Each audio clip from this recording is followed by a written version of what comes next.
Bonjour, je suis Corinne Huette de bostemad.com.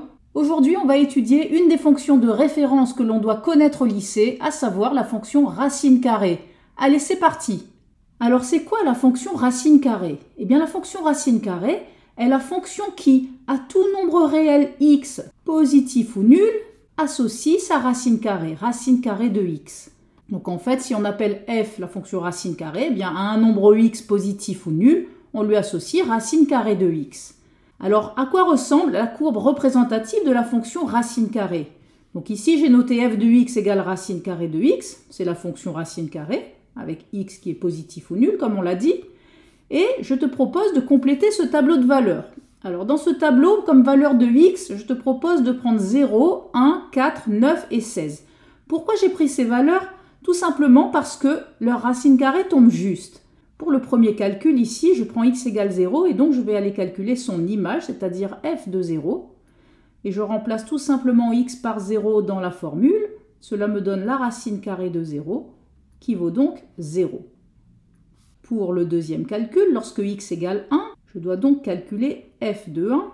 Donc, dans la formule ici, je remplace le x par 1. J'ai donc racine carrée de 1.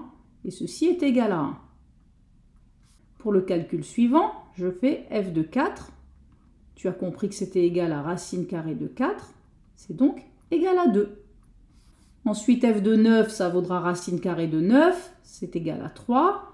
Ensuite, f de 16, c'est égal à racine carrée de 16. C'est égal à 4.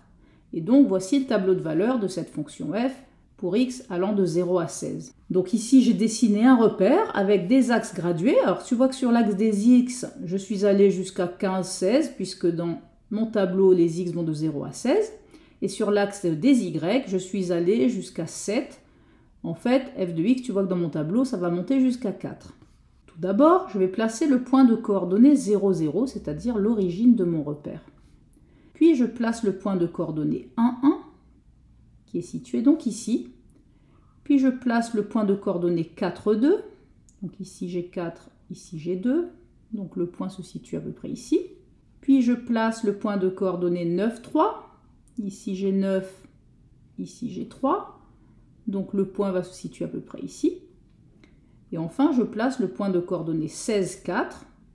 16 se trouve ici, 4 ici. Donc le point de coordonnées 16, 4 à peu près ici. Maintenant que j'ai placé mes points, eh bien, je vais les relier pour dessiner la courbe de la fonction racine carrée. Voici la courbe de f.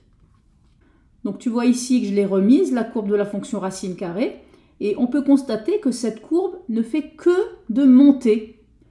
Et donc ça signifie que la fonction racine carrée est une fonction qui est croissante sur les nombres positifs, c'est-à-dire sur l'intervalle 0 plus l'infini. D'accord? Alors retiens bien cette propriété et retiens bien la courbe, ça va nous servir dans l'exercice suivant. Alors dans l'exercice, f est la fonction racine carrée, donc je vais avoir f de x égale racine carrée de x, avec x qui est positif ou nul évidemment. Première question, calculer l'image de 36 par la fonction f. Je dois donc calculer f de 36. Donc je prends la formule et je remplace x par 36.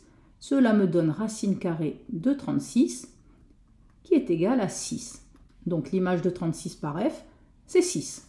Deuxième question, en s'aidant de la courbe de f, je te rappelle que f de x est égal à racine carrée de x, voici sa courbe. Je veux résoudre une équation et une inéquation. Petit a, je veux résoudre l'équation racine carrée de x égale 5. Pour cela, j'ai prolongé l'axe des y et sur cet axe, je vais donc placer la valeur 5. Donc ici, je vais tracer une droite horizontale jusqu'à la courbe et je vais lire la valeur correspondante sur l'axe des x. La question est, quel est le nombre que j'ai ici sur l'axe des x tel que la racine carrée de ce nombre est égale à 5? Eh bien, ce nombre est le nombre 25, puisque la racine carrée de 25 est bien égale à 5. Donc, l'équation racine carrée de x égale 5 a comme solution x égale 25. Et je peux même donner l'ensemble des solutions, grand S égale, en mettant des accolades dans lesquelles je mets ma solution qui est 25. Dans la question B, je veux résoudre l'inéquation racine carrée de x inférieure ou égale à 3. Pour faire cela, j'ai prolongé ma courbe et les axes. Je place la valeur 3 sur l'axe des y, Puis je trace une droite horizontale jusqu'à ma courbe et à l'intersection, je vais lire la valeur sur l'axe des abscisses. Quel est le nombre x ici tel que sa racine carrée est égale à 3? Eh bien, il s'agit du nombre 9. En effet, la racine carrée de 9 est bien égale à 3. Alors ensuite, ce qui m'intéresse, moi, ce n'est pas que la racine carrée de x soit égale à 3, mais je veux qu'elle soit inférieure ou égale à 3. Donc, je vais sélectionner toute la partie de la courbe qui est en dessous de 3. Il s'agit de cette partie de courbe.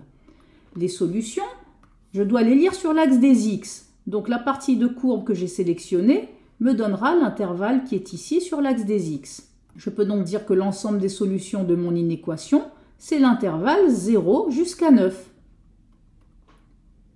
Alors qu'est-ce que je vais faire des crochets?